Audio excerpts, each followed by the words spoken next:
Good evening. I see that there are attendees coming into this virtual meeting. So welcome to the May 18th Environmental Quality Commission meeting. This is a teleconference meeting of the Environmental Quality Commission, city staff, and the public participating remotely to ensure proper social distancing in this federal, state, and local emergency. So we are going to be talking about some of our agenda items very soon about electing a chair and vice chair for the Environmental Quality Commission. So in the interim, I'm going to kind of start off the meeting, and Commissioner Cabot has graciously offered to kind of run through the meeting if needed on the agenda topics. So before we begin, I just want to give a bit of instructions to our commissioners and those participating virtually on kind of how to engage with in this virtual meeting. So again, this is the May 18th regular meeting of the Environmental Quality Commission.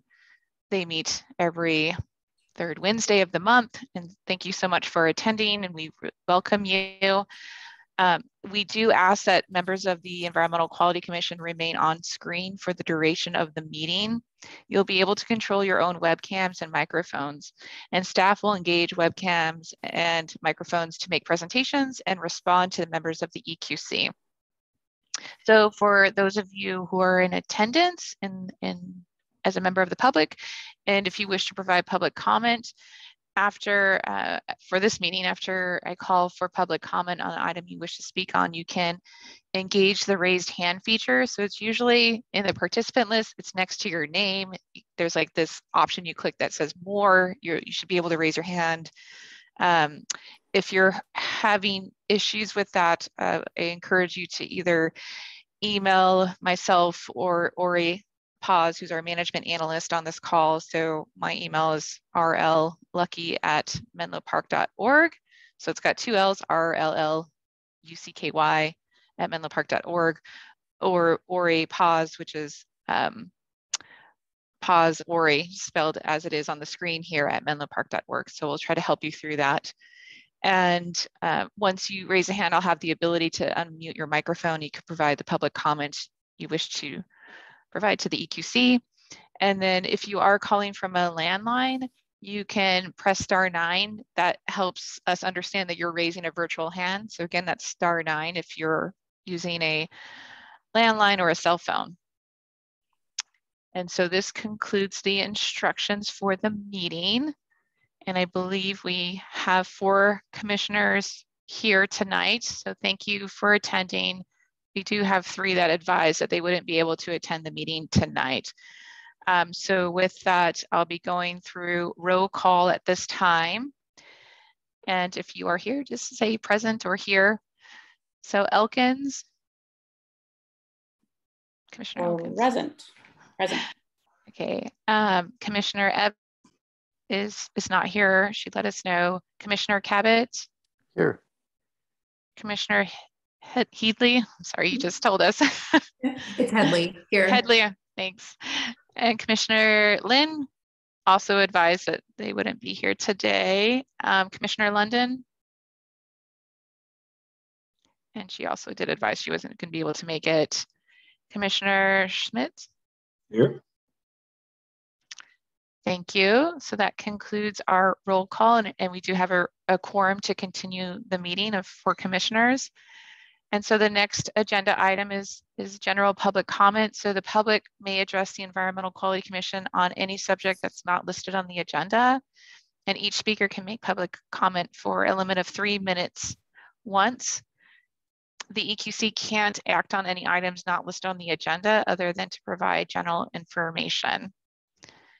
So at this time, we have a call for public comment on any item that is not on the agenda. And again, you can use your raised hand feature to do that. And I do see one public commenter, Ollie Agason. So I am going to unmute your microphone. Thank you. How is the sound here? Good. Okay, good. Yeah, thank you, EQC, for taking this time. Rebecca, I sent a couple of slides. I don't know if you have shared them with the commissioners.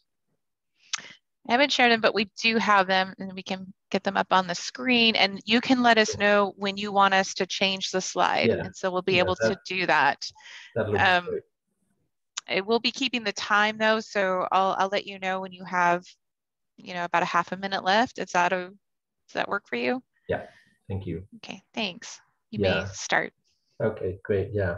So this is Senator Anthony Rendon speaking or being quoted in The Economist last month. He says, "It is one thing to set goals, which we've done a great job of. These are goals towards achieving climate neutrality. It's another thing to actually attain those." I think he's probably understating how difficult it can be even to get agreement to set goals. But I do agree with him that all in all, it is much harder to do an implementation than to set a goal.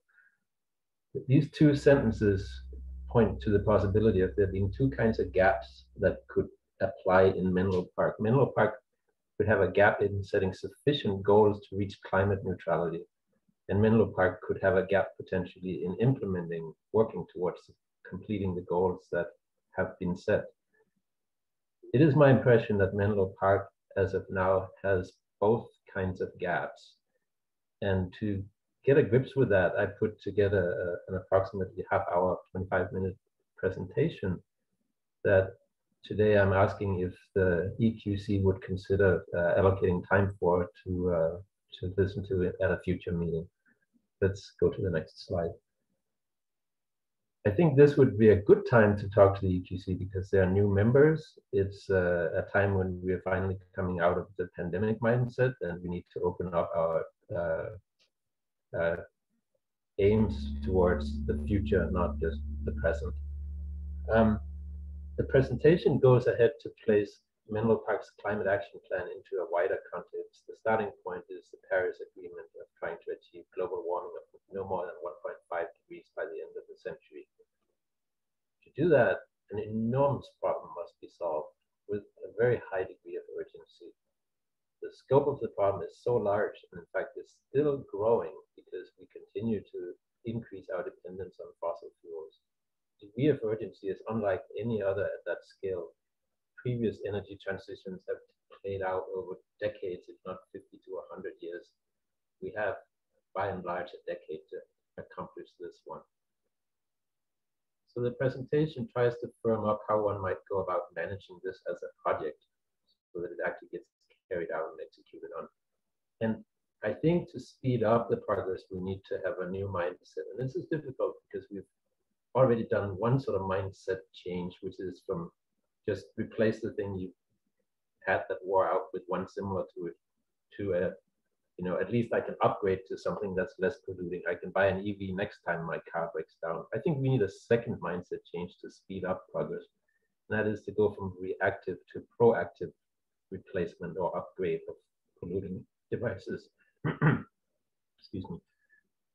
To accomplish these mindset changes requires significant leadership courage. This leadership needs to be found at all levels, from Antonio Guterres at the United Nations to Menlo Park City Council and to individuals. And I look to the EQC as the brain trust of Menlo Park, where we think long-term about and strategically about how do we ensure we have a better environment 10 years from now or for the next generation. And I look to EQC as helping spur this leadership, help guide City Council, and help set examples for others to follow. In fact, I think in a rich place like Menlo Park, where we have more resources than the average place in the world, the average including all of the underdeveloped South, for example, in a place where we're clearly wealthier than average, we need to be ahead of average in our implementation of actions to address climate change and ensure that we have a livable future. So your 3 minutes, I'm sorry to interrupt you, but so the 3 minutes has passed, just to let you know. It's fine. You get close to, yes. I'm done. I've said the next slide is one I don't like to talk about. It is why you should listen to me. We can skip that one. And I'd just like to show the fourth slide and say this is the first fossil fuel-free house on Blake Street that I built. And I hope we can get many more of them. Thank you. Thank you so much.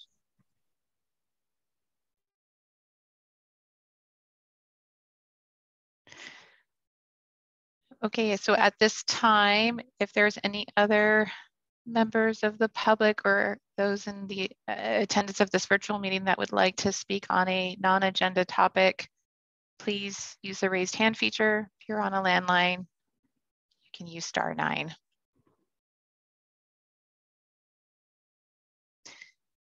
And with that, I do not see any further hands raised. So we may start the regular business portion of this meeting. And so for regular business, so the EQC considers recommendations from city staff on policy matters or administrative actions that require EQC approval. And so the first item on our agenda is to a selection of a chair and vice chair. And this is typically done for a year unless someone moves or and then the vice chair usually steps in. And just to give a bit of background about what the chair or vice chair does. So typically they help set the agenda, kind of listen to concerns from other commissioners about agenda topics that they want to hear about, and provide the leadership for the overall commission. And typically set the agenda a few weeks in advance of the meeting. So usually it's like the first Thursday of the month. So with staff, so that we can understand what is needed to prepare and publish an agenda and get all the materials that may be needed together in order to have the EQC make informed decisions and provide advice to the City Council. So that's basically an overview. We do also need to take public comment on this as well. So if any of the commissioners have questions, like clarifying questions before getting into a discussion, you can ask those now and then I'll call for public comment.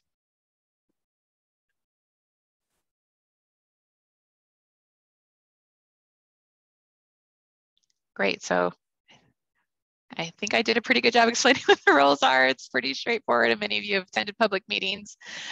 So at this time, if there are any members of the public that would wish to address the Environmental Quality Commissioners on this topic of selecting a chair or a vice chair, you can use your raised hand feature. And it's usually at the bottom of your screen or next to your name. And I'll be able to unmute you and you can address the commission for up to a limit of 3 minutes.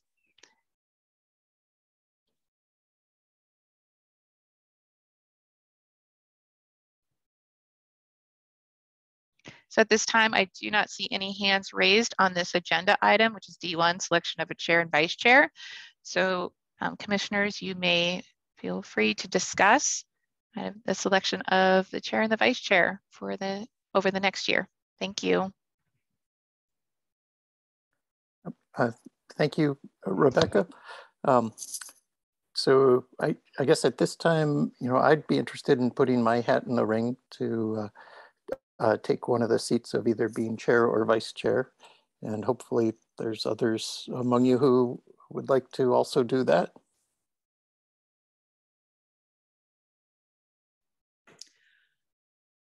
I would be willing to be vice chair. I think I have a preference to have someone who's been on the EQC before to be the chair.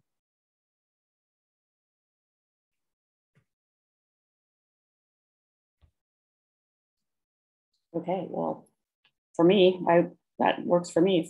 Tom, I would nominate Tom to be chair, and our Commissioner Rabbit and Commissioner Headley as vice chair, if we want to proceed like that. Commissioner Schmidt, did you have?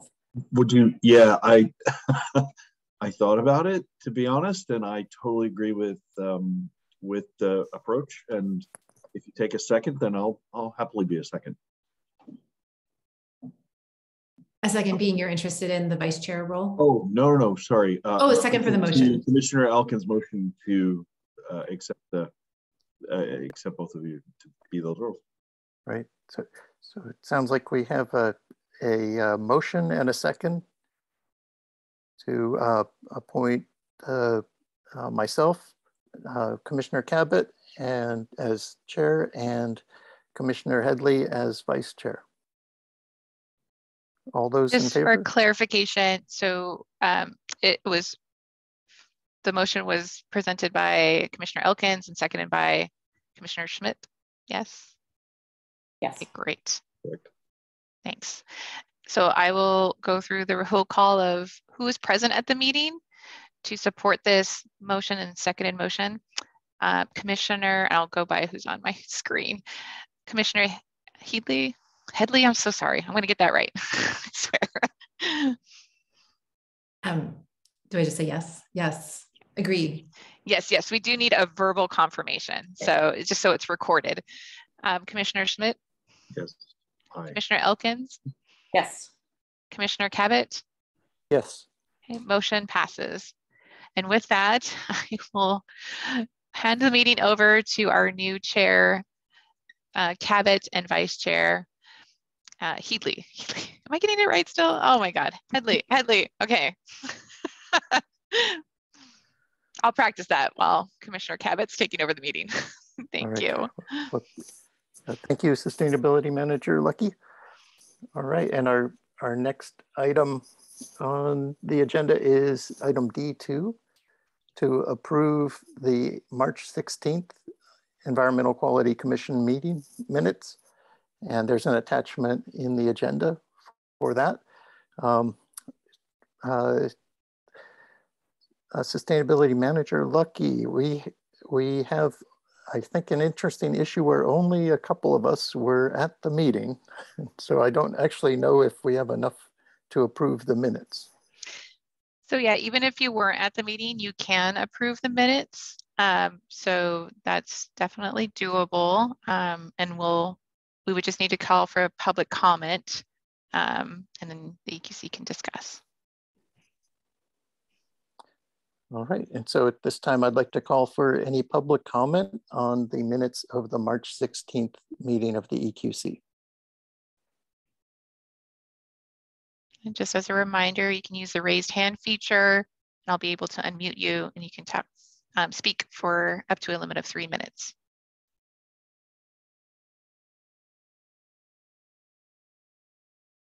And with that, I do not see any hands raised.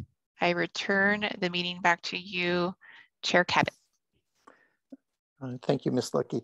So there was one item in the minutes that I heard there was some confusion with at Peninsula Clean Energy, and it was about the item of the kind of complex recommendation from the EQC to the council and staff about the REACH codes and about the timing of meetings and content of REACH code put forward by the EQC, which was the gist of the motion was to delay meeting until after the PCE had proposed their version of what the standardized REACH code offering was for cities to consider, so that the city council could see the existing buildings recommendations coming from them.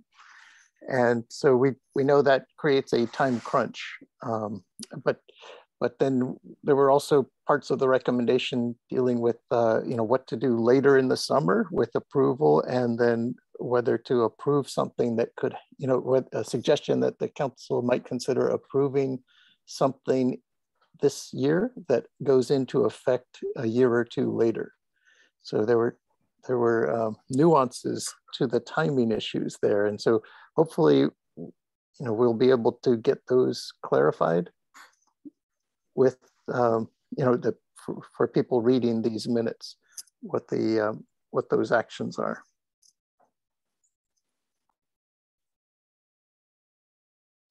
So thank you, Chair Cabot. So there's a bit of clarity for staff. Is there something you want to change the way the minutes are written to kind of reflect what you're requesting?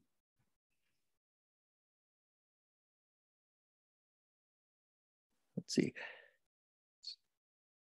No, I don't have specific suggestions. It's just a complex matter. So when communicating it with PCE and or the council, hopefully it can be clarified that we're recommending, waiting for available information in order to be able to achieve reach codes on both new construction and existing buildings in this adoption cycle, and not putting off the decision to consider reach codes for existing buildings. Okay, that's helpful. Yes, noted and doable. All right, thank you.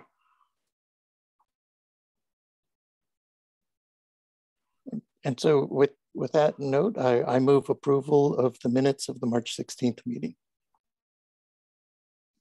I second the motion. Thank you so much, Chair Cabot. So that motion to approve the minutes from February. Oh, yeah, February. No, we're talking about April. Oh my goodness. Oh, no, March. Oh man, it's been a minute. Okay, so our March meeting minutes to approve, and that was seconded by Commissioner Elkins.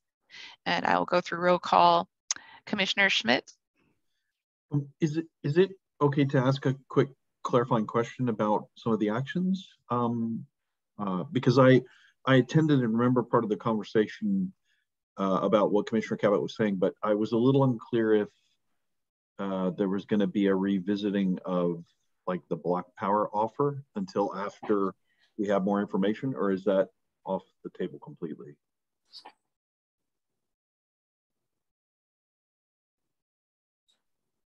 It's item 1, the end of item 1 in the minutes, and I remember the public-private partnership with block power.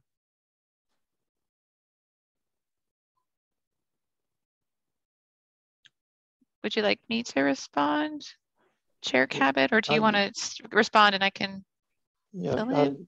Yes, Ms. Lucky, if you could respond to that, that would be good. I'm trying to look it up. Okay, and apologies, Commissioner Schmidt. So just if you could ask your question one more time so I can make sure I'm giving you the best answer. The best of my recollection from the previous meeting where this was discussed is it didn't feel like a hard no on block power as much as it was, let's get more information about the reach codes. It was kind of like Commissioner Cabot said, it was pending more information, some further decisions will be made. And I was wondering if the public-private partnership with block power was one of those decisions that would be kind of reconsidered, or is that firmly off the table? Yeah, so I believe, so we went to the city council, we had a study session regarding a partnership with block power, and we received direction for staff to kind of begin working on a partnership or kind of going forward with a commitment to utilize block power services in the community and kind of help elevate kind of the services that they provide. So that is definitely in the works over the next month and a half to bring back to city council. Oh, perfect. That was exactly what I was looking for. Thank you. Yes, because I think that level of detail was not covered by the EQC. I think it was only covered in the council study session. Perfect. I vote aye for the minutes. Thank you for that clarification. And you're welcome. Okay, so we have a yes from Commissioner Schmidt. Commissioner Elkins? Aye. Commissioner Headley? I should say Vice Chair Headley. And Chair Cabot? Yes. So motion passes. Thank you so much. I return the meeting back to you, Chair Cabot. All right. Thank you, Ms. Lucky. And so our next agenda item is item D3, a presentation on the public urban tree canopy and heritage tree ordinance. So does staff have a presentation for the commission tonight? Yes, Chair Cabot. So I'm going to promote some of our staff that are in the audience right now so that they might need a few seconds to get their presentations uploaded.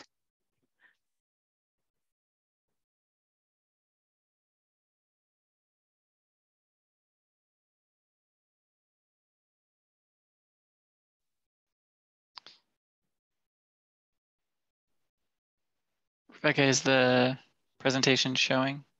Yes. Okay. Thank you. Great.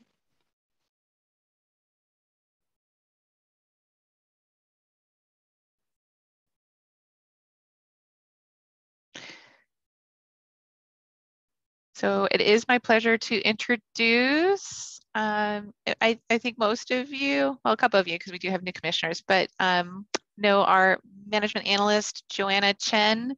So she's transformed some of our sustainability initiatives, particularly the Heritage Tree Ordinance. So we revised that a few years ago. And so she's been a key staff person to helping implement that and try to make it as smooth as a transition, both internally and in the community as well. And then it is also, oh, I still, is Jillian? I don't see.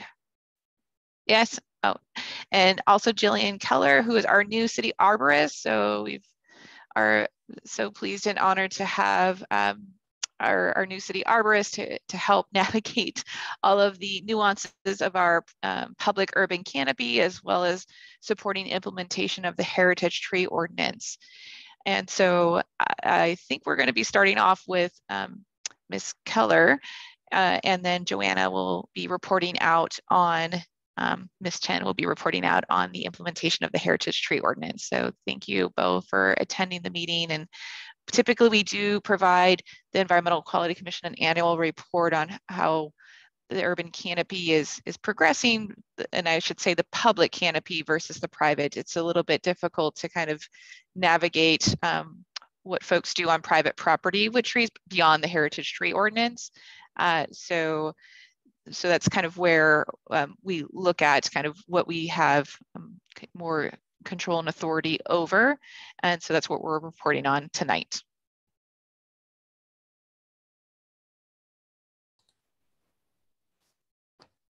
Great, thank you. This is Jillian. Can you hear me? All right, fantastic. So as you heard, I'm Menlo Park's new city arborist. This is my 4th week as the city's arborist. Previously, I was actually a private consultant for the city. I helped the city review heritage tree removal permits. Besides that, as a private consultant, I also consulted on a lot of development projects around the Bay Area, specializing in tree preservation during development. I also have a lot of experience with tree risk assessment and with arborist report writing and supervising and directing tree care crews. As Menlo Park City Arborist, I specifically help to supervise and direct work crews involved in planting, pruning, and removing city street trees, park trees, median, and plaza trees. I also help oversee all aspects of the city's tree programs, including maintenance, planting, inventorying, risk assessment, risk management, emergency response, tree preservation during development, community relations, and education. I also review heritage tree removal permit applications and issue permits for heritage tree removal and pruning. Next slide, please. And to help support me, I have a crew of 3 maintenance workers. Their names are Pablo, Richard, and my foreman, Natty. Pictured here are Martine, no longer with us, Pablo, and Natty. We also have a contractor who helps us with our routine pruning. That contractor is West Coast Arborist. The city of Menlo Park has also been a Tree USA city for an impressive 23 years. Some of the requirements for being a designated tree city are listed here and include having a tree board, having a tree ordinance, spending money on trees, and celebrating Arbor Day every year. We've also been awarded a growth reward for 7 years. To earn this, we've demonstrated higher levels of tree care and community engagement when it comes to managing our urban forest. Next slide. So to talk a bit about Menlo Park's urban canopy, specifically its public urban canopy, we have approximately 19,000 street and park trees, and that number has generally remained consistent over the years. And as I mentioned earlier, we also perform routine pruning and inspection of trees every 5 years, and our contractor, West Coast Arborists, assists with that large effort.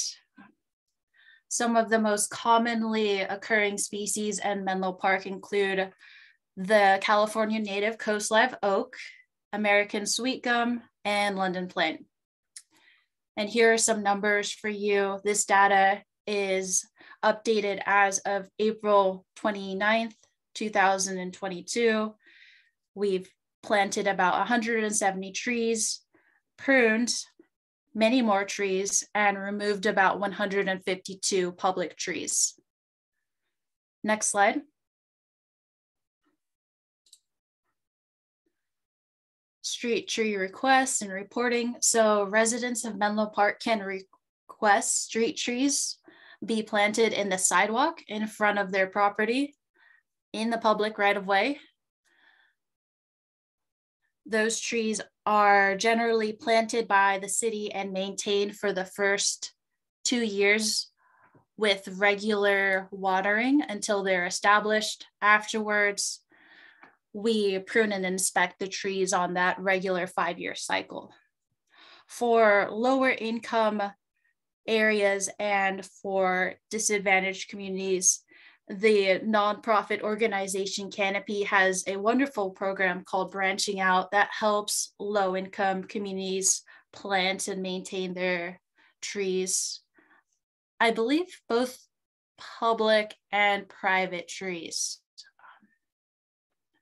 We also have a program in which we receive and respond to requests from residents regarding trees. So those requests might be for pruning, to address tree failures if a tree uproots and falls, for instance, or if a tree drops a limb, we come out as soon as we can and clear out the debris and make sure that the area is safe for the public. And we also do routine tree evaluation as well when prompted by residents. Next slide, please. So as I mentioned, other responsibilities of the tree division include organizing and hosting the annual Arbor Day event. This is a photo from this year's Arbor Day event in April. We planted a couple of native valley oaks and western redbud trees at a park in Menlo Park. It was a lot of fun. As a city arborist, I also help evaluate tree removal and pruning applications.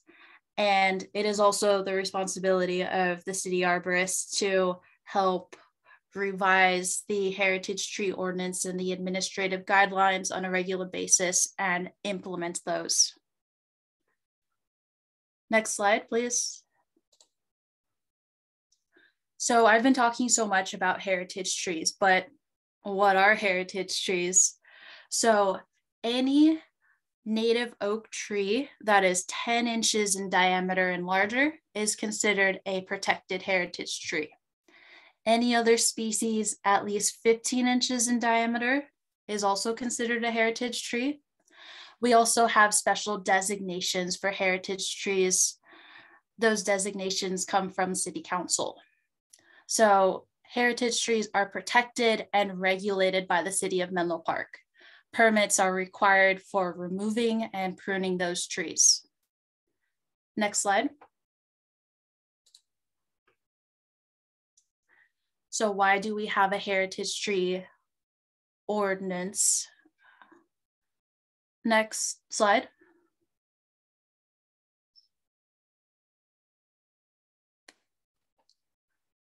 We should be on the heritage tree ordinance slide. There we go. Thank you. So we have a heritage tree ordinance to help protect and maintain our wonderful urban forest. As I'm sure you all know, trees provide a multitude of different benefits. I could just go on and on. They help sequester carbon and help combat climate change. They provide aesthetic appeal. They provide food and habitat for wildlife. They help filter the air of pollutants. They help sequester. They help with stormwater retention. So we want to make sure that we protect those trees to the extent that we can. And when we do need to remove trees, ensure that replacement trees are planted if possible. Next slide. So recently we made some changes to our heritage tree ordinance. I believe those changes went into effect in July of 2021. In summary, we have more permit application requirements, and those requirements are more stringent. Some of the other changes to the ordinance include clear decision-making criteria. Whenever arborist reports are submitted as a part of heritage tree permit applications, they need to be from a city-approved consulting arborist. Those arborists have to fulfill certain requirements and have certain qualifications and are familiar with the city's ordinances and requirements. There's also a new appeal process, new tree replacement requirements, and a new requirement for appraised values of heritage trees. Next slide. So this table summarizes the permit process. The permit process is different depending on what the primary reason for removal of the heritage tree is. If it's related to development, then the requirements for the permit and the mitigation required for the permit for the removal of the heritage tree are more stringent. If the primary reason for removal is tree death, poor tree health, high risk grading, if the tree is an undesirable or invasive species, then the requirements are less stringent. There's also less mitigation required for the removal of those trees. The appeal process is also different. For development-related removals, any member of the community can appeal the decision. Also, notices are mailed out to neighboring properties and on-site postings are required. The appeal period for the development-related removals is typically 15 days. The appeal process is a lot more lenient for other reasons for tree removal, and only the applicant can appeal the city's decision in that case. Next slide. So as a result of these changes, it's become more difficult to remove protected heritage trees. Specifically related to development, the applicant needs to provide a cost analysis comparing the cost of an alternative design to preserve the tree to the appraised value of the tree, demonstrating economic and feasibility of preserving the heritage tree. There's also greater replacement and mitigation requirements for the removal of heritage trees related to development.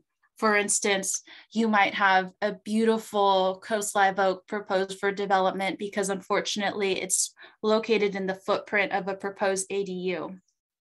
In that case, the appraised value of that tree might be as high as $20,000 or $30,000. And the applicant needs to provide equivalent mitigation for the appraised value of the tree. That might involve planting many large trees on the property and paying an in lieu fee for whatever remaining appraised value there might be. We also have strict requirements for replacement trees. They need to be species with the potential to reach at least 35 feet in height. And we also want to make sure that the applicant plants them in suitable locations so that the trees can grow and reach their full potential. And we don't have conflicts with overhead utility lines or conflicts with tree roots and foundations. We want those trees to be planted in areas where they have enough space. And as a private consultant for the city previously, I was really happy to see that as a result of the ordinance, a lot of developers were incentivized to change their designs to enable preservation of trees. So they might end up moving their proposed ADU further away to impact the roots of a heritage tree less to enable its preservation, or they might make changes to where they propose to construct a new house, or they might shift a pool over. It has been wonderful in my experience for preserving more trees. Next slide, please. All right, I think this may be where Joanna begins presenting. Yeah, thanks, Jillian, for presenting. Good evening, commissioners. I'm Joanna Chen, the Management Analyst for Public Works. Great to see some familiar faces as well as new ones. So in addition to implementing the new heritage tree, staff has also adapted to an online permitting system. Previously, applicants would come to City Hall, drop off the paper applications and pay the fees with checks. Now applications can be submitted and paid online. Also, if residents would like to search for existing applications, they can do so. If you look at the screenshot, they just need to either, they could put in the address and then hit search, and either an existing application will pop up or there's none. But on the next slide, so based on the applications submitted, the city is able to collect some amazing data, and I apologize for not including the URL to the presentation, but I can send it via email after the meeting. This dashboard is interactive, and I'd be happy to give a quick tutorial after the presentation if there's an interest. So this data shows the fiscal year, the current fiscal year as of May 3rd. So you can see that the total permit application, meaning that any property owner who wants to remove a heritage tree or prune more than 1/4 of the canopy or root, must apply for a heritage tree permit application. So in this fiscal year, the city received 145. The total tree removal request is 235. And so these two numbers indicate that sometimes the city removes a permit application that has multiple tree removal requests. Also on this dashboard, you can see that the two most common tree removal approvals are based on depth and on high to extreme tree risk rating. And then lastly, the top or the most common tree species that get requested for removal are the Monterey pine, the coast live oak, and the coast redwood. Next slide, please.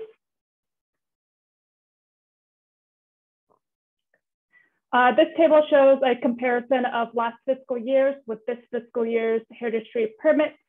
It shows the number of the tree removal requests has declined, which is great. And the city is seeing more dead trees this fiscal year, which is not surprising due to the drought. Next slide, please.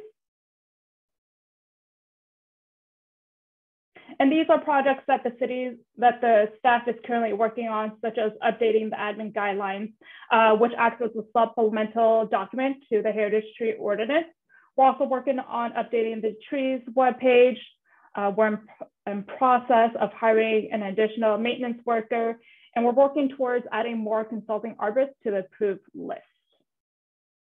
And so that wraps up the presentation. Thank you for your time, and Jillian and I are available for questions. All right, thank you very much for that presentation. So at this point, I'd like to open it up to the commissioners for any clarifying questions. Yes, Commissioner Elkins. Yes, I have a question for Joanna for Management Analyst Chen. Could you explain to me the reason? Well, so it appears that the city is not required to perform an arborist's examination of a tree before the tree is removed. Is that correct? Could you repeat that question? I think I know what you're saying, but could you just repeat it? If there's a public tree that is desired to be removed by either the city or a private citizen, does an arborist, a certified qualified arborist, need to examine that tree before the decision is made? Got it. So I'll let the city arborist, Jillian, answer that question. Okay. Thank you. Sure. So if a public city owned and maintained tree is proposed for removal, then generally I and or my foreman Natividad will examine the tree and determine whether or not there is valid justification for the removal of the tree. Generally, that's confirming the tree is dead or poses a high risk or is in decline and shows little chance of recovering. So yes, generally either me or my foreman do inspect and ensure that we can remove the tree and there's enough reason to do so. But the foreman is not actually an arborist, is that correct? He is not a certified arborist. However, he has many years of experience. He knows his trees well. He's been working as an arborist with the city for, I believe, 6 to 7 years. Sometimes he even knows more than me. Okay. Well, that is what I was trying to get at, whether or not that decision is being made, and sometimes not by an arborist.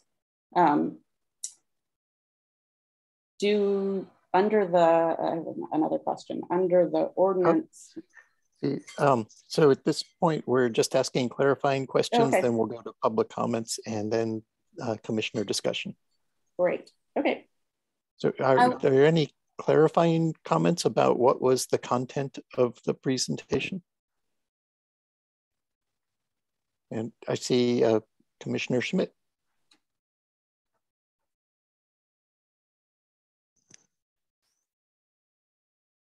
You're on mute. That definitely helps. Thank you. I think this is a clarifying question because it's more the role of the arborist is for development. It was a little unclear in the presentation if for developers, if there's a decision of do not remove as part of the process, a particular tree or set of trees versus just an offset and an appraisal value. Meaning, do you often require, or has the city previously, I know you're new, Ms. Keller, but has the city previously required the protection of the trees when it comes to development? Or is it just the offset appraisal value cost and it's sort of an automatic decision? So I'm just, I was hoping for a little bit of a clarification on how that's handled. Sure. There have been instances in which, even though economic and feasibility has been demonstrated, the city arborist has made the determination that the tree is still worth and is still required to be preserved. And that might be based on the arborist report that was prepared. So, for instance, if a new walkway is planned in a backyard and the walkway is approximately 5 feet away from a heritage coast redwood, and the applicant is proposing the tree for removal because of the proximity of the proposed walkway. The arborist report, however, which is based on a review of the development plans, may indicate that it is possible for the tree to be preserved because the severity of impacts is expected to be moderate to severe. But nonetheless, the applicant might still choose to recommend the tree for removal, as demonstrated it's economically infeasible to preserve the tree, but the city arborist can still deny that heritage tree removal permit application based on their understanding that the tree could still be preserved. It will be impacted, but perhaps those impacts will be within that tree's tolerance threshold. So there are, yes, cases in which we deny permits and still require that the applicant preserve the tree despite the development that is going to occur. And that is usually only for trees that are worth it, right? That are of high value, trees that are in good health, have a majestic stature, are large in size, and are worth preserving. Excellent. All right, thank you. So at this point, I'd like to open it up for any public comments, and then we would return it to the commission for discussion and questions of staff. Thank you, Chair Cabot. And just as a friendly reminder for those attending the meeting, if you would like to speak with the commissioners on this topic of the public urban canopy and implementation of the heritage tree ordinance, informational presentation by staff, you can raise your hand and I'll be able to unmute your microphone so that you can speak up to 3 minutes.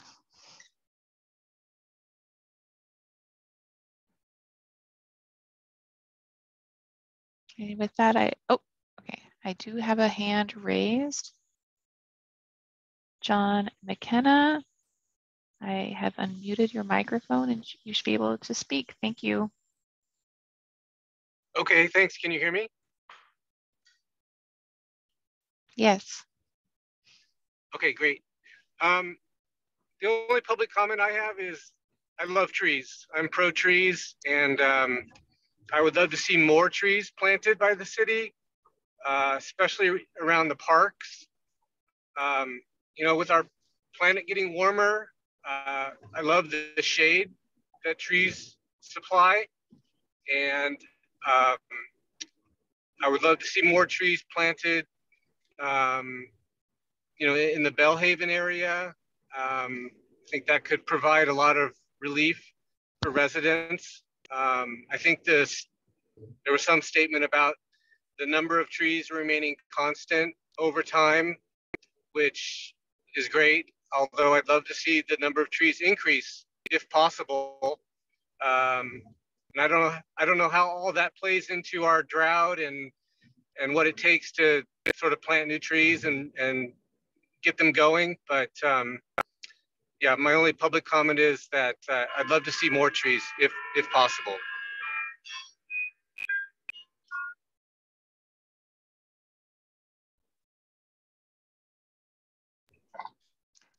Thank you so much, Mr. McKenna, for your public comment. So at this time, we're taking public comment on the informational item presented by staff regarding the public urban canopy and implementation of the heritage tree ordinance. If you'd like to speak, please raise your hand at this time.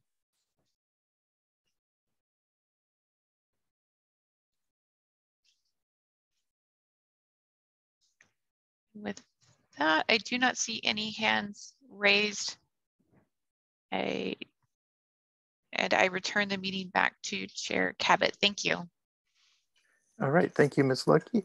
And so at this point, we can have more commissioner discussion and questions for staff about you know, items of substance as opposed to just trying to understand what they said, trying to explore it in a deeper way.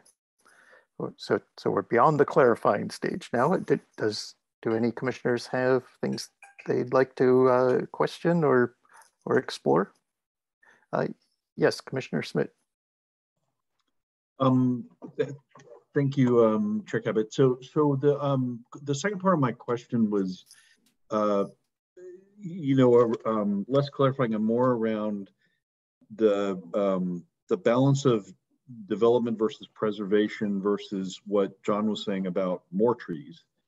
And if I understood it correctly, the role of the tree division is to follow the ordinance and to make sure we we preserve as much as we can.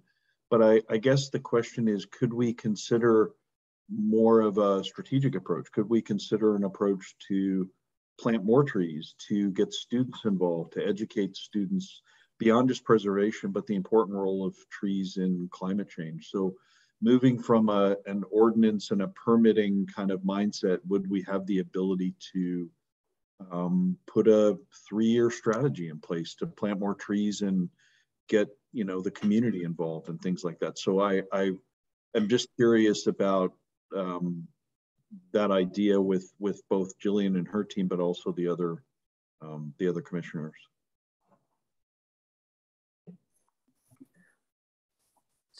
So I wonder if staff would like to respond to that.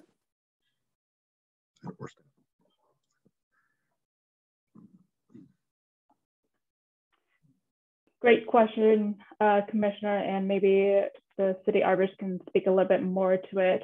There is a potential capital improvement plan that we are working on, and that is creating an urban forest master plan. Hopefully I got that name right, urban forest master plan. And so to do that, we do, it's a little bit of a balancing act between staff's capacity and the budget. But yes, we would love to definitely plant more trees, get that in gears.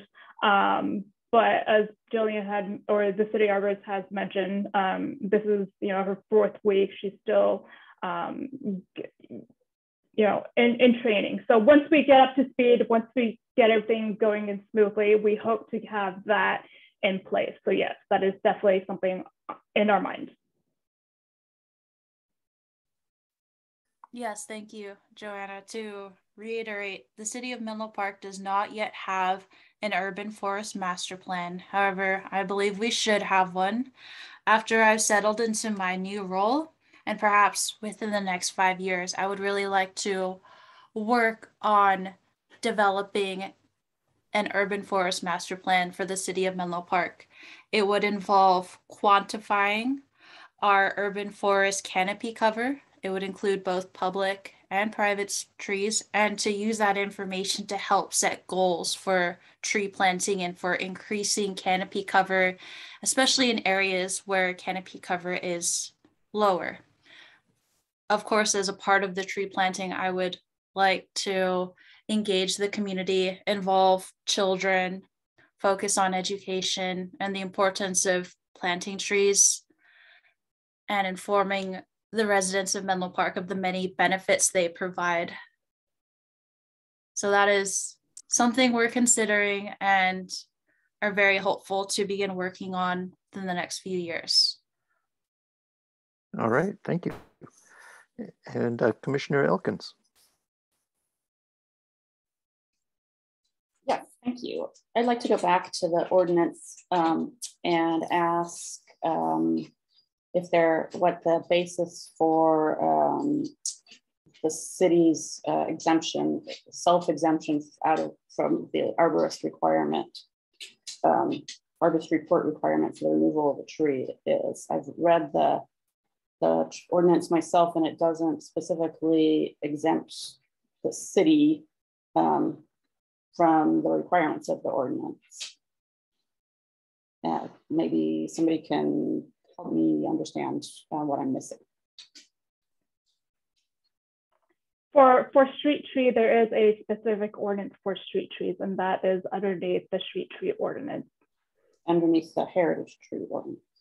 The street tree ordinance is separate from the heritage tree ordinance. Okay.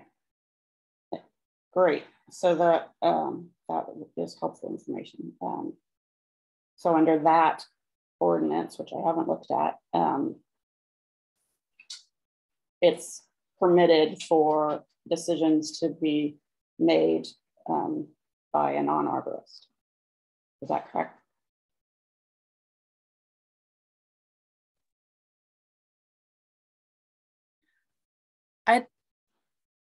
I'd like to clarify that any removal of public city-owned street trees would be reviewed by either me, the city arborist, and or my foreman. And my foreman is an arborist. He has many years of experience, has worked with trees extensively. He knows almost every tree on every street.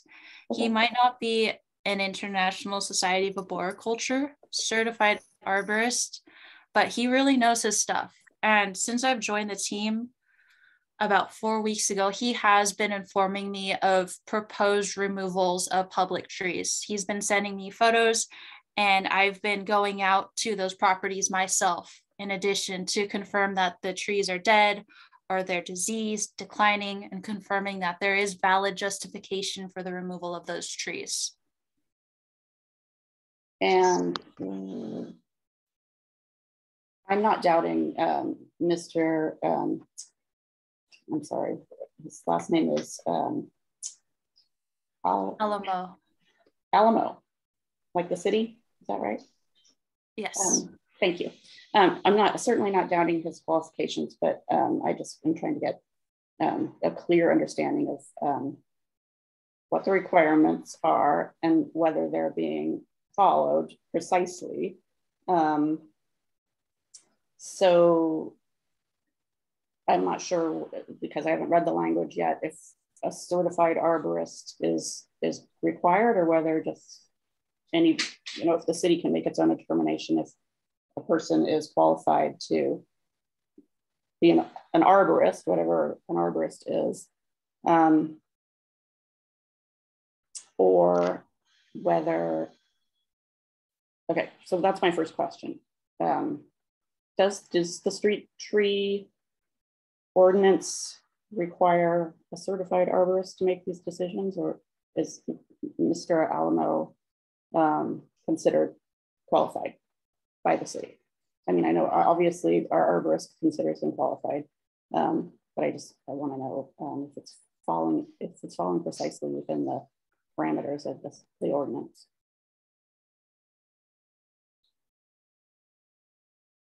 Maybe I can pull up the tree ordinance. So maybe, sorry, I'm kind of popping on and off the screen, but if I may, and again, it's been a few years since I've worked on the heritage tree ordinance, maybe Joanna. So for street trees, I mean, we do have an ordinance for them, but I believe it follows the heritage tree ordinance. So we treat all of the trees equally as far as like how they can be removed. And your question, Commissioner Elkins, is if city tree is being removed, is a certified, like, Jillian's a certified arborist, is that being reviewed and approved by her, even though she's got folks reporting to her, but ultimately the final decision is coming down to Jillian. And Jillian's only been on the job for a few weeks. So I understand that as well, so that there are, perhaps things are different now than they were in the past, and that she is reviewing every single recommendation made by her foreman, in which case there's really no question to be answered because she is a certified arborist. But if non-certified arborists are making decisions and there's no report filed, but that's signed off on by the arborist, then that can be a problem. Go ahead, Joanna. I could chime in. And so the Assistant Public Works Director is a certified arborist. So any tree removals will either be passed on to Jillian for final review or to the Assistant Public Works Director. So there would be a final review by somebody other than Mr. Alamo. Correct. Okay. Yep. Right. And Mr. Brian Henry is also so he's been operating as a city arborist as the interim. Again, Joanna, you can correct, but he's had a couple hats on, but he has been our city arborist previously and has gotten promoted, doing such a great job in all these other areas. So is there, this is a sort of a third question or a sub question, is there a formal report for every tree that's removed on record? So for any specific questions, I could definitely email you later on, but as a top of our heads, we don't have those answers tonight. So I could definitely check those for you. Okay. Great, that's fine. Thank you. I can say that we record and document the tree removal in our city, street, and park tree inventory. However, as Joanna said,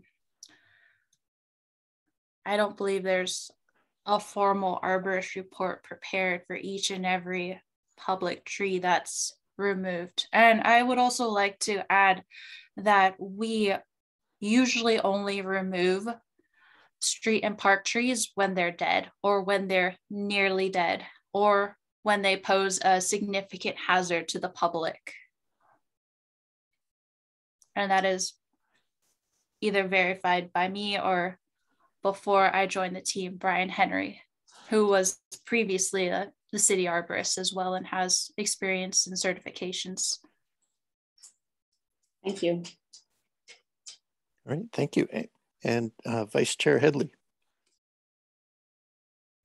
Thank you.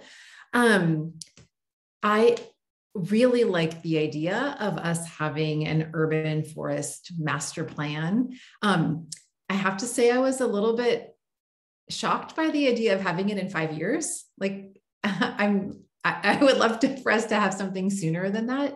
It was one of the questions that came up for me as I was reviewing the presentation in advance of tonight's conversation. I was curious about if we had any goals for our urban forest. How are we measuring it? Are we using, it sounds like I had a lovely email exchange with management analyst Chen over the weekend, and she helped me understand how the counting of the current trees are. And I'm hopeful that we can use some additional technology to be able to better understand the full scope of the canopy, including the public counting of the street trees, as well as the private trees that exist in, I'm pointing to my backyard, like in people's backyards.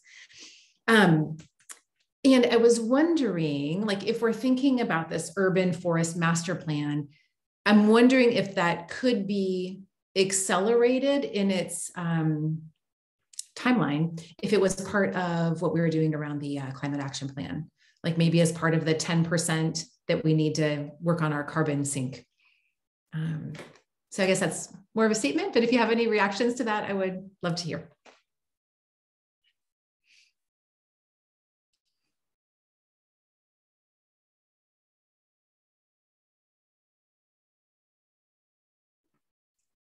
I'll go first. Okay. Yeah, that sounds like a great plan. Of course, if it gets, I think we need a little, and it could also come from EQC's recommendation to City Council to help expedite this project. But as far as connecting with Climate Action Plan, we could definitely work with Rebecca, our sustainability manager Lucky, on whether or not how that fits with the Climate Action Plan. So yes, we could definitely explore ways to get that plan up and running before that 5-year. Cool. Thank you. Yeah, and I'll just also chime in. Yes, 5 years definitely seems like a long time. And just so for some context, when so the Environmental Quality Commission, I want to say, okay, I'm going to have to do some year math here, but maybe I'm trying to think when my daughter was born. So 2013, so around 2012, the EQC actually recommended that we kind of relook at our heritage tree ordinance because the implementation was, not to their desire, especially around trees being removed for development. And so that was actually proposed to the city council in 2012. It didn't take until, it took until 2017 to actually get that moving forward. And I know it's super difficult to try to understand, but with a project like this, like an urban canopy, the intention is to want to do that. It's just a matter of kind of having the right staff resources, whether or not council is looking at all of the resource needs across the organization and across the city. And that becomes a very constraining factor in a lot of ways of what rises to the top and what doesn't. And the EQC certainly does provide great advice in this area to the council as to what sustainable topics they want to elevate the most as a priority. So that's a great role for the EQC on that, and kind of being able to, speak to their council liaisons and kind of what are the thoughts on that, and kind of where do they kind of see how it fits into the larger budget picture. Because I know that commissioners don't necessarily always have that kind of view of all of the encompassing matters, but I can say like this budget coming up is going to be really tough. I mean, there's a lot of CIP projects. This would fall under a CIP, a capital improvement project, and trying to get the funding and finding enough funding is one aspect of it. And then the other aspect is, do we have the time and resources? And again, so Jillian's just started. So there's probably quite a few things that need to kind of be uplifted and kind of dusted off to, and operate in the way that, she can really function efficiently in her new role. So yeah, 5 years does seem like a lot, but that's actually pretty ambitious compared to where we've been in the past.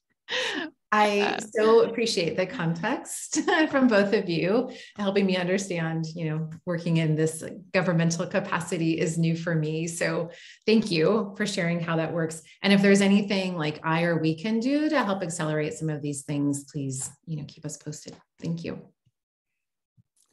All right. Thank you. And Commissioner Schmidt. Thank you. So thanks to Vice Chair Headley. We didn't plan this ahead of time, but I raised my hand and dropped it and raised it again because I had exactly the same question on time frame. The benefits of being new, I guess, and learning how long things take. But I think I had maybe a specific request, respecting the fact that this is week 4 for Jillian, or week 4.5, whatever it is. Is if we could maybe work with the tree division. I know probably a couple of us would be really interested in this, but instead of, what's the Churchill quote, perfection is the enemy of the good, or whatever it is, could we do a mini annual plan where it's not solely the city that's got to pay for everything and put it in the budget, but could we start the ball rolling to do a mini plan? And maybe it's just about planting trees. Maybe it's, we don't have to do the master plan. The master plan is the big architecture, but we can still get the ball rolling with a sort of a short annual plan and only focus on 20% of what we would really like to do. So I think, if it's possible to make a request to do that, or at least start to brainstorm that in the next quarter or two, but working with members of the commission who are interested, and also working with community organizers and other environmental groups who are interested. And the reason I say that is I think I'm part of some environmental groups that are looking for ways to contribute to the community, and having something like that that's very tangible that they can contribute to might offset the resource constraints and the funding constraints that that Rebecca was mentioning. So I guess I'm also saying, can we work together to do a mini plan quicker that gets us part of the way there and gets the ball rolling and brings attention to the issue. And that's really another statement more than a question, I guess, but would love to work on that. All right, thanks. Yep, I thought I'd make a couple comments too, and I like the idea of either mini plans or more action, and related to the public presentation we saw earlier today, that issue of when it comes to, say, our climate plan, and that we've got great goals, but we've got an action gap. It's hard for us to get going fast enough to catch up with our goals. And maybe a master plan for the canopy is not something to wait for, but in areas where the arborist is noticing there's no risk of having too many trees. we just more action and trees implanted might be really nice. And then I also appreciate tonight's presentation. It's something that EQC had asked about a while back, was to be able to see, say, about a roughly annual update on the state of the trees and what's going on. And so that's not so much of a forward-looking plan, but it's more about what's going on out there. What are the issues the arborist team is seeing, and what are the numeric results of what they're up to, and then they get a real sense of the support of the community for the planting of more trees. So I think that can help, because I don't really want to build a big planning burden onto the staff for that matter. But I also, I'm reluctant to attach the tree planning to the climate action plan. The climate action plan is a very large endeavor on its own, and so are trees. And having separate plans, I believe, can help them function better, rather than tying them together in a three-legged race where they may be slowing each other down, if anything. So I'd be a little reluctant to ask to tie those together. And then I sometimes have trouble keeping track of the different rules that apply to different things. And so staff may have already produced this, but I was thinking when I heard the presentation, I'd love to see this matrix. I believe there are 3 types of trees jurisdictionally, and maybe there's more, but there are publicly owned trees that the community owns. There are private heritage trees, large trees on people's private property, like the 3 big redwoods in my yard. And there are private non-heritage trees. And then just seeing in those 3 columns, what is the city's role in that, and what is the individual's role in those, and what permission does the individual have to do things with the tree, and what processes do they go through? So just really laying out the jurisdictional hierarchy of trees and the actions and processes for citizens and city to go through.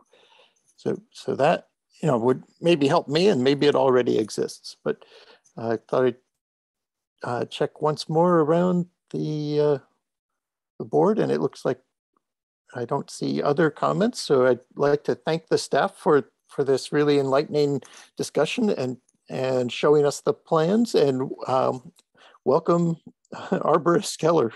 I'm glad you've taken over this spot, and you're taking a look at our trees and how we can help manage them better. And thank you, Joanna, for guiding us through all this.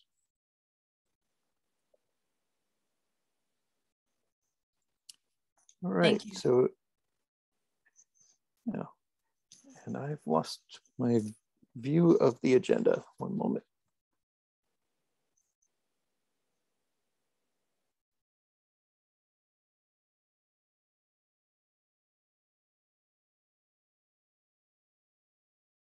All right.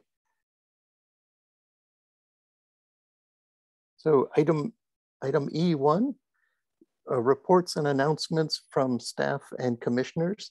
So at this part of the meeting, in our normal meetings, the staff is able to tell us any additional information that they have that are not agendized items. And also commissioners can share any updates on things that they've noticed, seen, or done, or events coming up. And so it's more of a little bit of discussion of minor events and future events.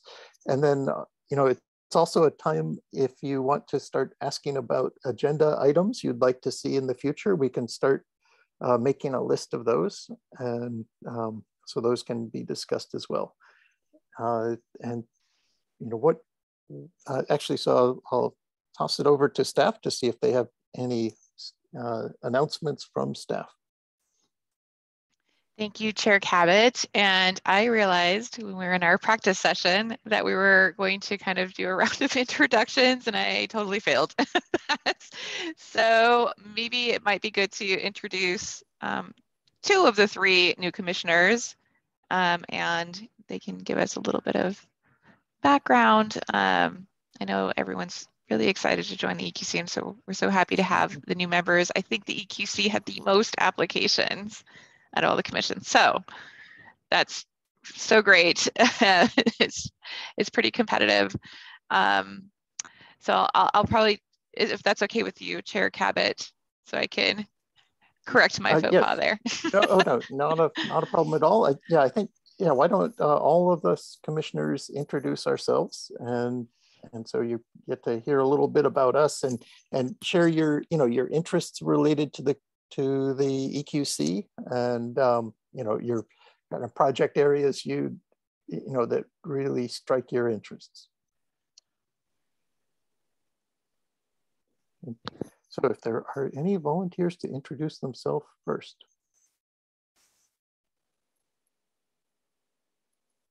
Okay, I will do myself here. So I'm Tom Cabot. I'm starting my 5th year on the commission.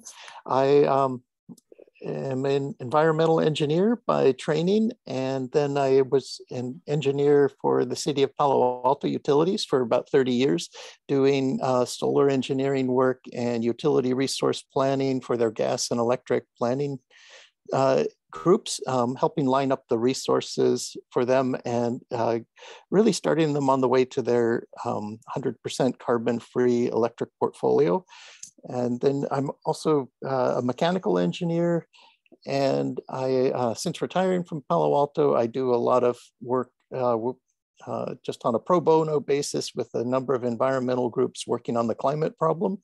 And I focus on trying to electrify everything and try to make it more affordable. And so I really try to focus on how do we smooth things out?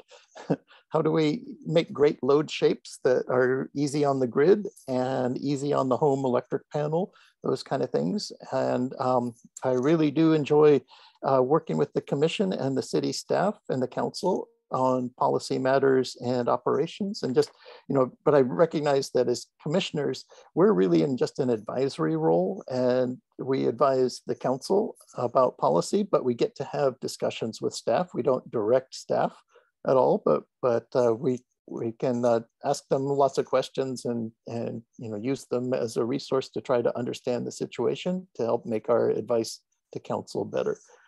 And so I'm very excited to be back on the commission, and I've got a 1-year term, so I'll be done at the end of the year. And anyone else ready to introduce themselves? I can go ahead. I have been on the commission now for approximately 18 months. I am a lawyer by training. I have no background in environmental science or any kind of science, except for high school science. But I was compelled by the issue of gasoline-powered leaf blowers. That was the issue that got me down this road, and that was kind of my pet project, is the elimination of gasoline-powered leaf blowers in particular. But I obviously have had a deep dive into all kinds of other aspects of climate climate science and the climate action plan in Menlo Park. And I'm really thrilled that what Menlo Park is doing under the guidance of Mr. Cabot and others on the commission who have more expertise than I.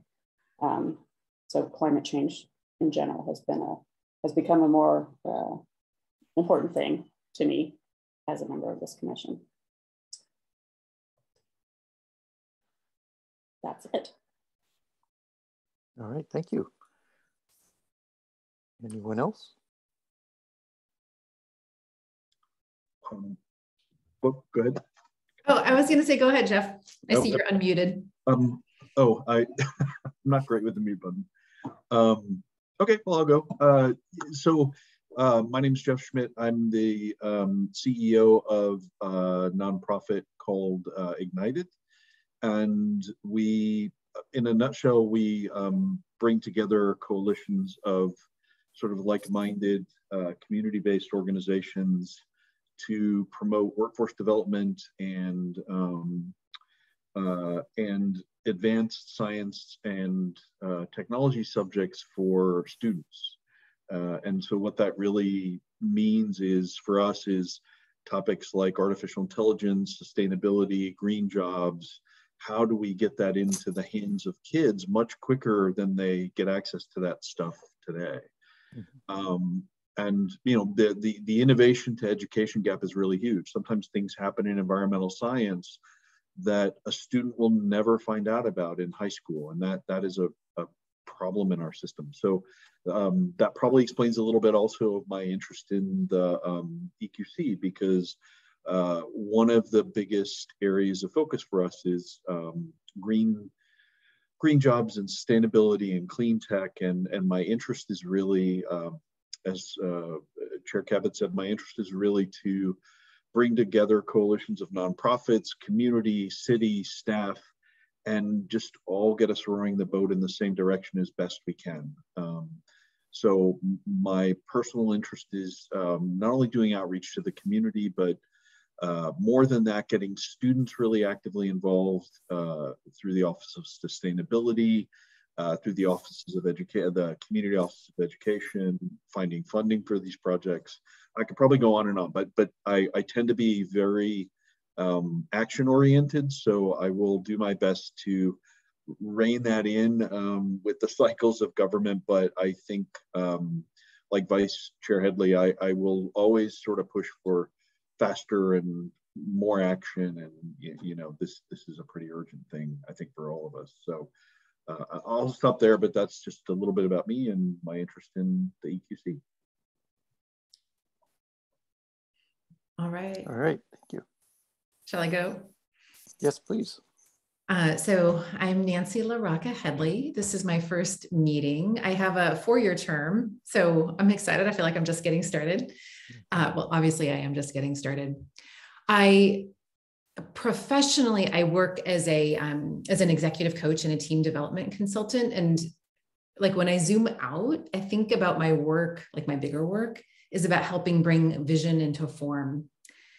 And overcoming obstacles along the way. And so I've been thinking about like, okay, so beyond like the different companies I work with, like what's the bigger vision that I'm working toward? And it just has become obvious over the past years and months that, you know, having a livable planet is the big vision that I need to be spending my energy on. And when this opportunity arose, it was like, oh yes, I need to join this organization and see what I can do. And I think in particular, I am interested in how can we educate like private citizens within Menlo Park, educate so that they can accelerate action to take, as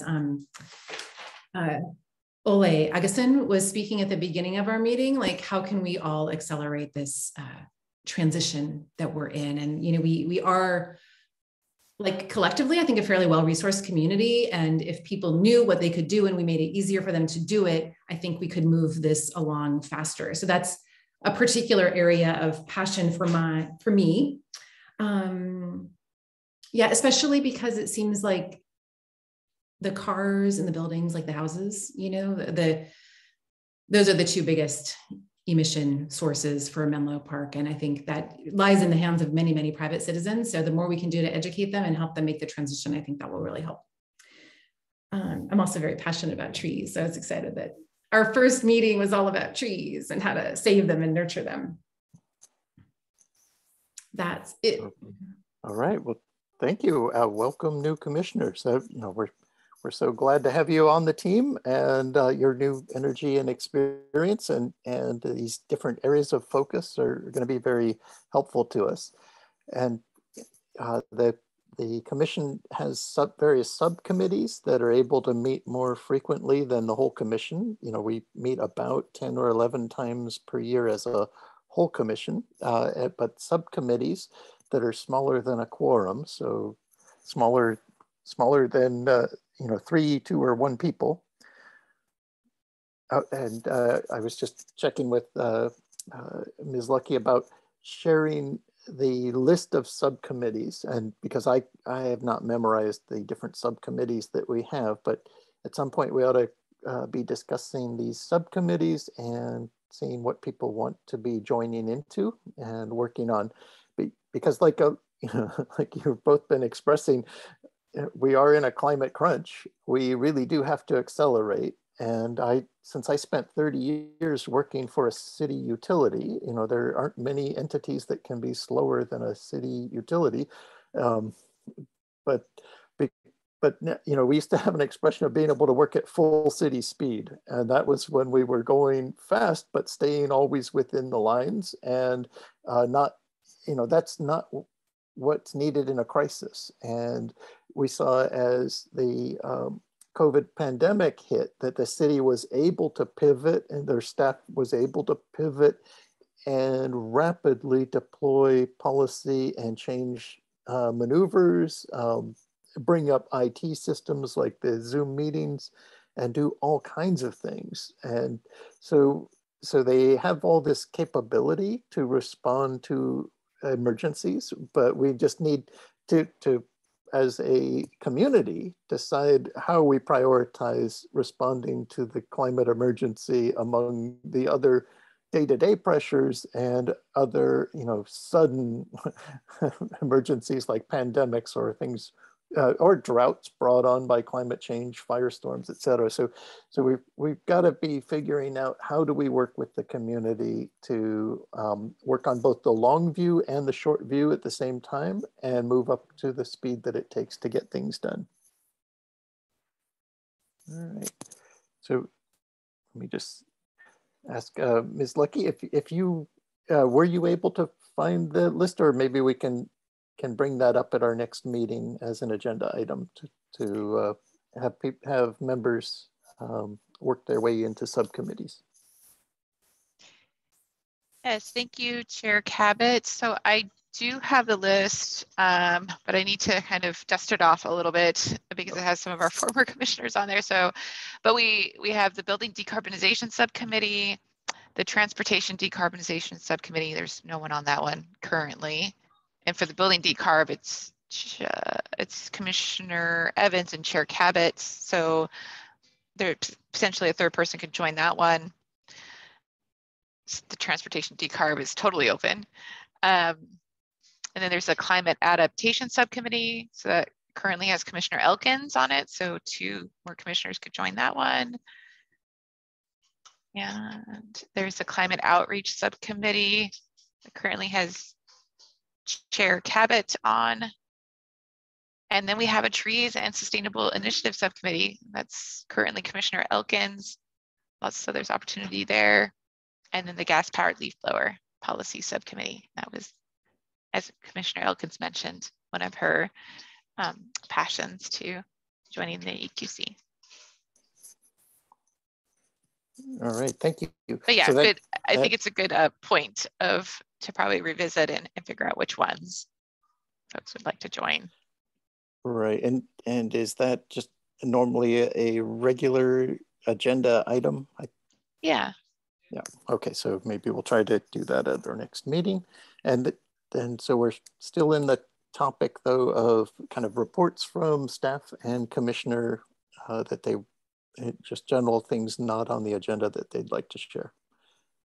And is there any more from staff? Any updates?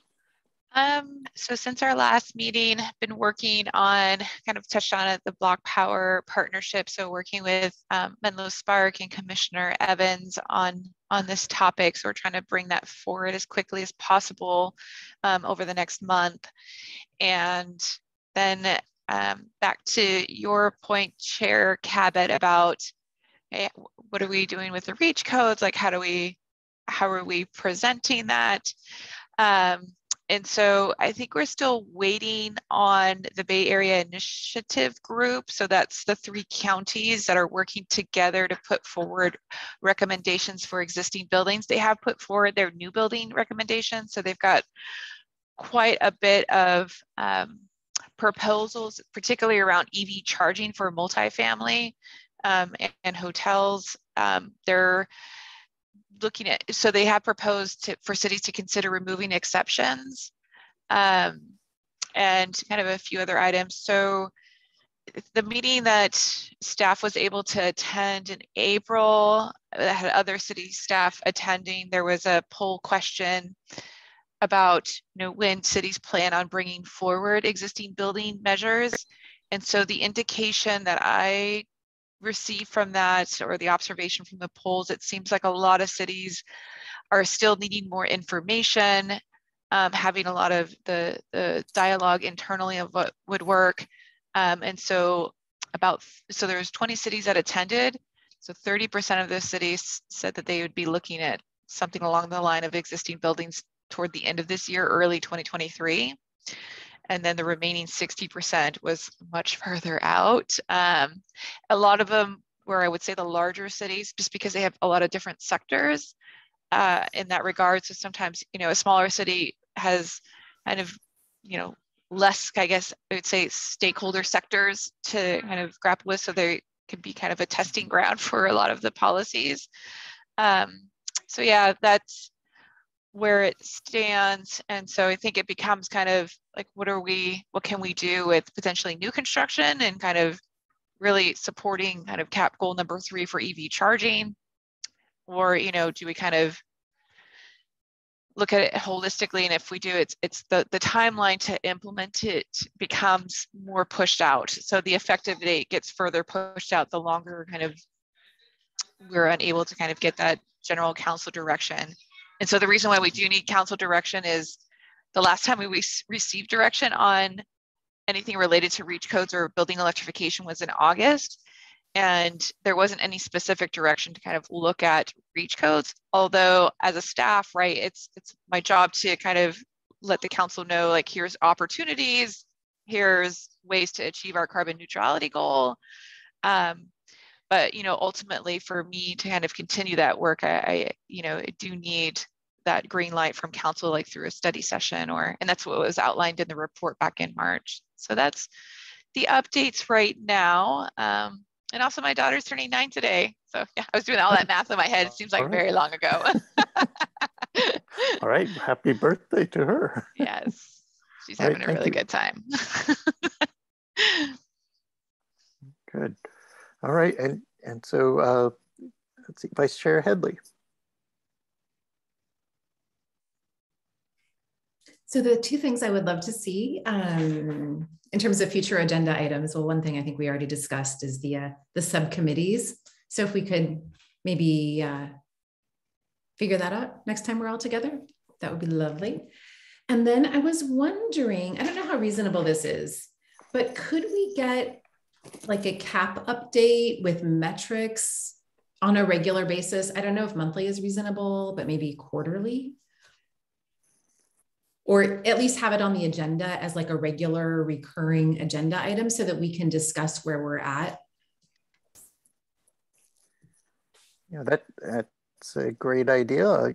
I kind of like that. I think it seems like the kind of thing that it would be about process, not really about statistics of how many this and that's or what the tons have been. It's mostly about where we are in the process of implementing policies that it takes to move towards the things in the CAP. And so, it's a good idea. I look forward to talking with staff about the possibility of having those kind of update sessions. And it would help us stay up to date, and give them a chance to share what they're doing and what they're, have kind of strategy discussions to the extent they want to have those in public. So, yeah, good ideas. Any other suggestion before I move on? All right, and so Commissioner Elkins.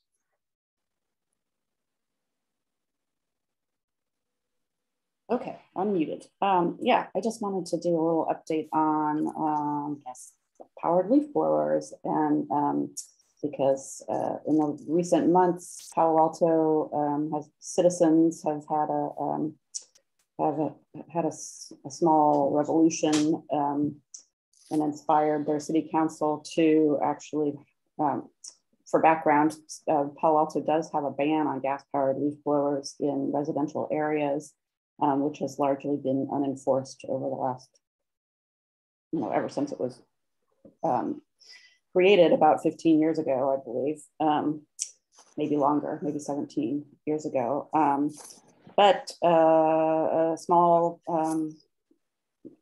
contingent of Palo Alto residents went to the city council, and they were able to convince them to hire a code enforcement officer whose main job is to enforce that ordinance. And if there's time to do other things, and that person does other things, but they were hired for the purpose of this. And going back again for a little bit of background for the new commissioners, our city council in Menlo Park has looked at the issue, but are hung up on enforcement and how it would be enforced, both logistically and also in terms of fairness to operators.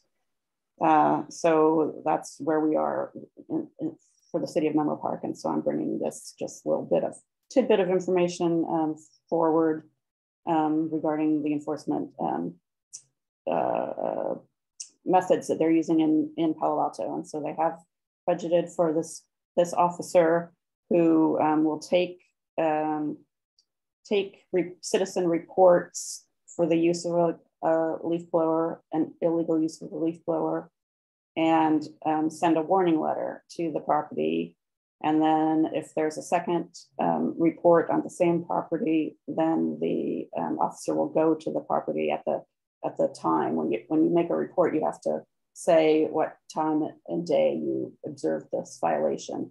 And so then the officer will know that that's the time that the gardener usually comes, and so they can go and actually issue a citation. And they can cite either the homeowner or the gardener or both. I guess it's discretionary to the officer. And in addition, that the officer will just drive around proactively looking for violators. So I think that's one way to handle it. The citations are, I don't know what the dollar amounts are, but apparently it's an escalating schedule the more violations there are. So that is my report on that. All right, thank you. Mm-hmm. And Commissioner Schmidt. Thank you. I guess I had maybe two. Well, I had a question and then a request, maybe building off of what Vice Chair Headley was asking around the climate action plan. I was curious. The simple question is the last update I saw as a progress report was dated April. Sorry, I just want to make sure I'm looking at the right thing. Apologies. Transmitted to City Council on October 12th, 2021. So quick question is that the latest sort of large sort of 60-page version to be looking at, or is there a more current progress report? Thank you, Commissioner Schmidt. Yes, it is the most current. We have typically done it on an annual basis. So I think we might just need to work through, if we want quarterly reports, like, you know, maybe not a 90-page document. Otherwise, we might not be able to take action. We might be involved in reporting. But I think there is definitely some value into kind of having that high-level picture or presentation, maybe even kind of what the activities have occurred like in the quarter. So appreciate those. I definitely know Chair Cabot's been asking for this too, so for some time. So I think we've probably noodled around enough on it to figure out like what might work. But again, maybe we could try it first time and then see like if there's something else you're seeking and kind of negotiate like how much staff time that would take and whether that's of value to you or the city council to move forward with. Part of the reason I'm asking the question though is sorry, go ahead. Oh, yeah, I just thought I'd acknowledge, I think that sounds like a good iterative process that staff and commission would work together back and forth, just trying to see what is the right level of reporting to do that, you know, is reasonable to keep us informed, but not too onerous for staff. And just to build on that point, I think I was asking the question a little less for the report. I think the reporting is very interesting. I was a little less interested in the reporting side. Maybe one future topic that I would love for us to figure out, and I'm happy to help think through this with the group, is given that the city's got a backlog in hiring and the resource constraints of staff are going to be one of the bottlenecks through no fault of their own. It's just it's tough to hire out there in general. Could we maybe, associated with the CAP, start working with and start asking certain nonprofits and community partners to come in and share with the commission, you know, who they are, what their capabilities they could offer on the CAP are. And I'm thinking of the folks that we probably know, like Diane at Menlo Spark, or Lauren at Iptera. You know, I think Janelle's got a lot of work going on there, but I guess what I'm trying to say is, you know, with Canopy and 350 Silicon Valley that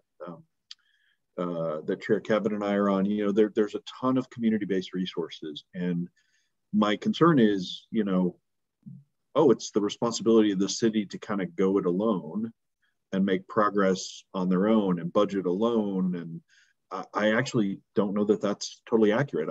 I understand that's one way to do it, but there's a load of community partners out there looking for ways to contribute. And I would love to figure out a way to kind of bring them more directly into the fold to help us resource some of this stuff the right way.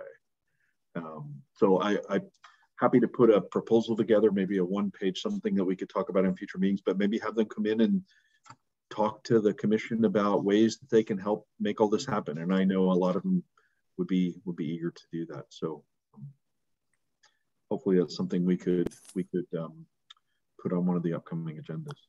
Yeah, that does sound very interesting. Yeah, let's see what we can do to look at that. And so I see Vice Chair Headley.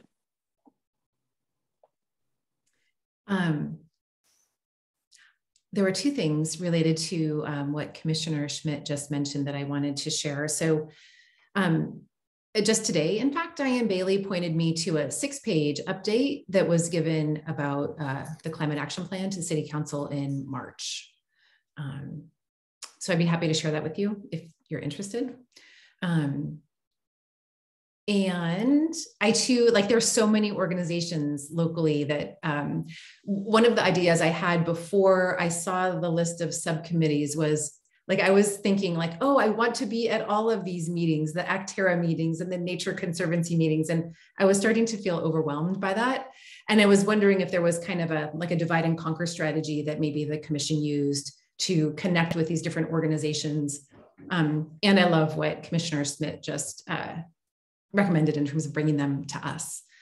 But I think this connection is really important, and I'd love to be a part of that, if that's something we decide to do. Yes, thank you. Your comments triggered two thoughts for me. One is, the divide and conquer strategy was, maybe just through the opportunity of forming the subcommittees and then trust that the subcommittees were looking for their opportunities. And so we have the dilemma of the Brown Act, which is a great law, the Ralph M. Brown Act. And so its intended purpose is to make sure we do the public's business in front of the public so they get to see it. And so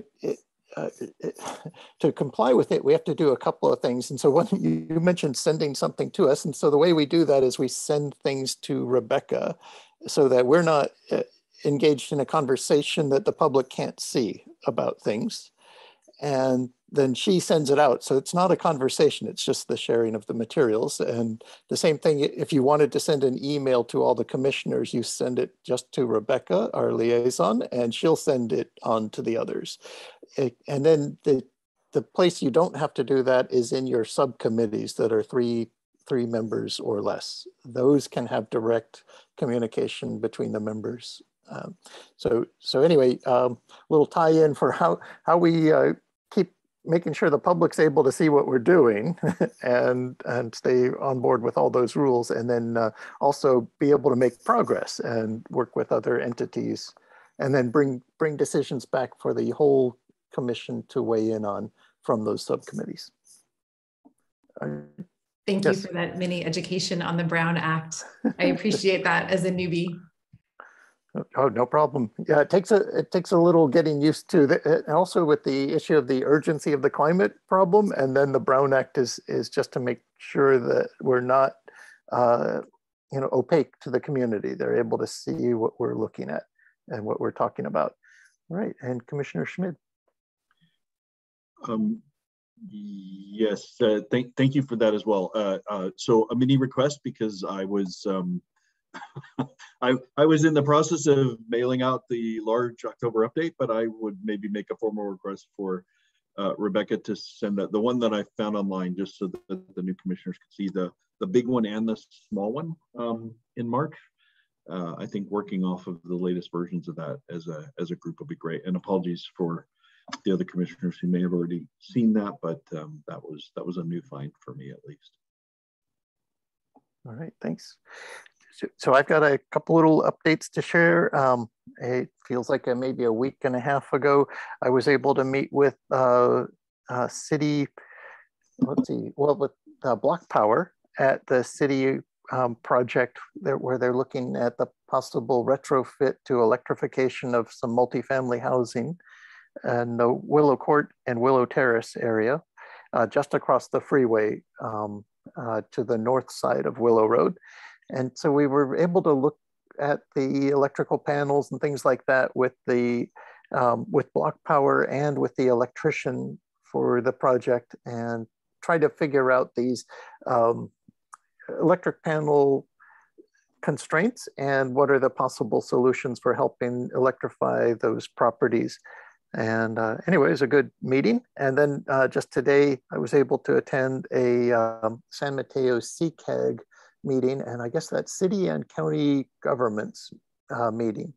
And it's a public meeting that I attended just as a member of the public, but in it, we were able to see some of the things Rebecca was mentioning about Peninsula Clean Energy and their work they're doing to make an even more advanced reach code proposal to do in new construction to avoid having people build things that then are expensive to retrofit soon after. And then they're taking a look at other issues too, such as, when to be able to help buildings electrify things that say are burning out at the end of their life, and whether to try to look at other points along the process that are good places to assist the transition. Say they had one idea, which was to make a disclosure form that people would get upon real estate transactions, showing them, here are the gas devices in the house, and it's just some disclosure of gas devices, just like there's so many other disclosures when you buy a house, but anyway, Peninsula Clean Energy is looking at all these different ways to assist the cities, and then they'll have their materials out hopefully in the next few weeks, and then hopefully staff will be able to look that over and maybe route it to the EQC to get our opinions, and then to council. And that's about all I have. Any other updates? And, all right, hearing none, we're ready to adjourn this meeting. This concludes our meeting for the Environmental Quality Commission. The end of May 18th meeting. Welcome aboard, new commissioners, and I look forward to seeing you again next month. Yes, see you next month. Thank you. Thanks, everyone. Thank you. Good night. Good night. Good night. Good night. Happy birthday to your daughter, Rebecca. Thank you. Mm.